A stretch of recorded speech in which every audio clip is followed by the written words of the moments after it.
Hello everyone, कैसे हैं आप सब। वैकेंसी आई है नेशनल हाउसिंग बैंक में। अलग अलग पोस्ट के लिए टोटल 10 वैकेंसी आई हुई है। डिटेल में डिस्कस करेंगे इस नोटिफिकेशन को। वीडियो स्टार्ट करने से पहले अगर आप चैनल पर नए हैं, चैनल को सब्सक्राइब कीजिए और बेल आइकन प्रेस करना मत भूलिएगा, ठीक है। तो आइए वीडियो को स्टार्ट करते हैं। बैंक का नाम है national housing bank. Regular and contractual दोनों पोस्ट के लिए वैकेंसी यहाँ पे आई हुई है, ठीक है। अप्लाई करने का स्टार्ट डेट है 7 नवंबर 2025 और लास्ट डेट अप्लाई करने का 28 नवंबर 2025, ठीक है। स्क्रॉल डाउन करके नीचे जाएंगे तो यहाँ पे बोला गया है आपको ऑनलाइन ही अप्लाई करना है एनएचपी के वेबसाइट पे जाके, जो कि है www.nhb.org.in, ठीक है। अभी स्क्रॉल डाउन करके नीचे जाएंगे तो यहाँ पे बोला गया कि कोई अदर मोड से एप्लीकेशन एक्सेप्ट नहीं किया जाएगा, तो आपको ऑनलाइन ही अप्लाई करना है। अब स्क्रॉल डाउन करके नीचे जाएंगे तो नंबर ऑफ वैकेंसीज बता दी गई हैं। पहला है रेगुलर पोस्ट, दूसरा है कॉन्ट्रैक्चुअल पोस्ट। रेगुलर पोस्ट में टोटल देखा जाए तो 6 वैकेंसी है, कॉन्ट्रैक्चुअल में टोटल 4 वैकेंसी है, तो 6 और 4 टोटल 10 वैकेंसी यहाँ पे आई हुई है, ठीक है।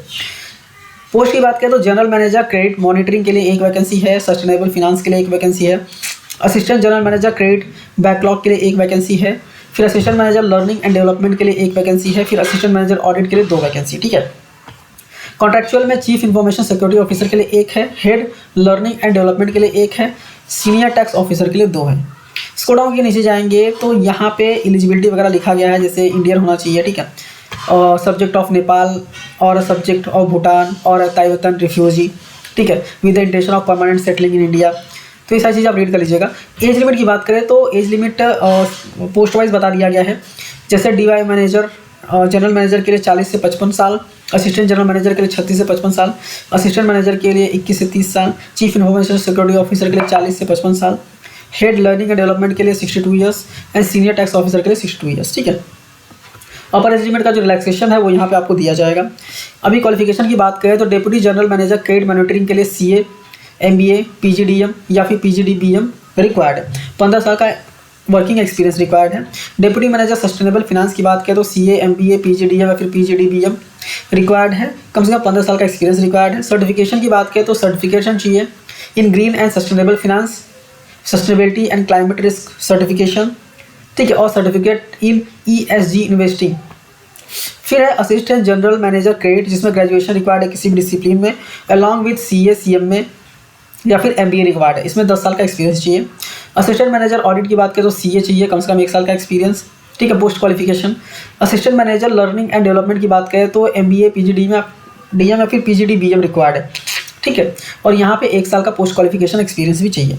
कॉन्ट्रैक्चुअल में चीफ इन्फॉर्मेशन सिक्योरिटी ऑफिसर की बात करें तो मास्टर्स या फिर बैचलर्स डिग्री चाहिए, ठीक है, या फिर CM में चाहिए computer in computer application sorry, और कैंडिडेट के पास international certification like CISA CISM या फिर CISSP CDPSE या फिर CCSP होना चाहिए, ठीक है।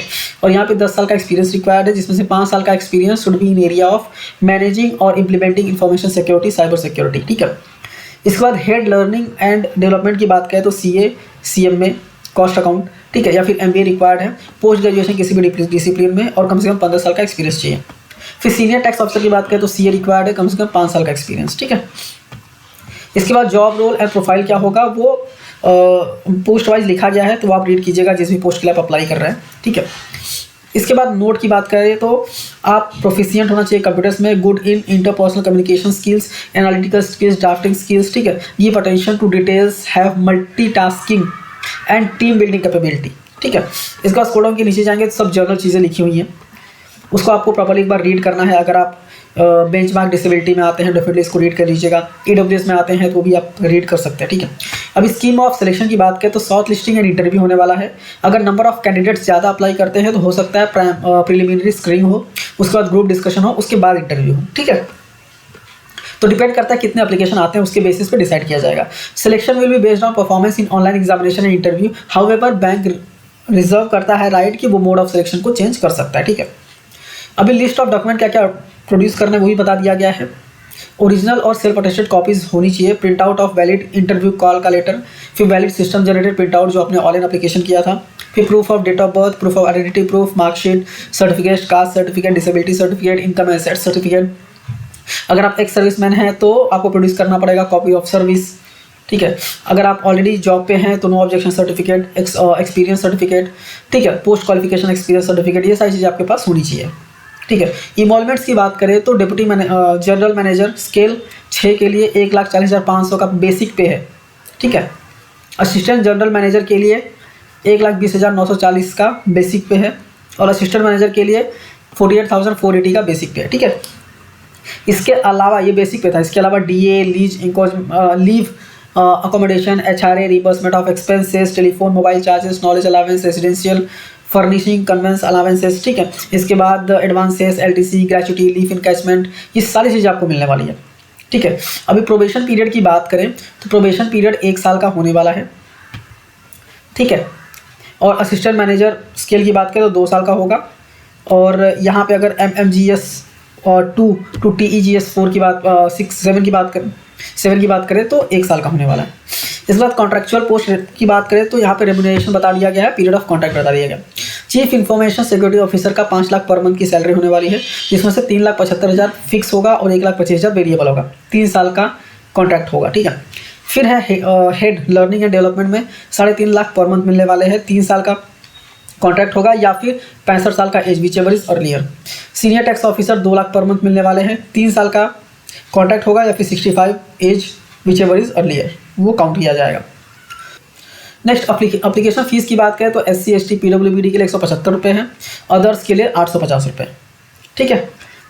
अभी कैसे अप्लाई करना है वो सारी चीज़ें यहाँ पे बता दी गई हैं। आपको हैंड रिटन डिक्लेरेशन भी अपलोड करना है, वो यहाँ पे लिखा गया, इसको पेज पे लिखना है और अपलोड करना है, ठीक है।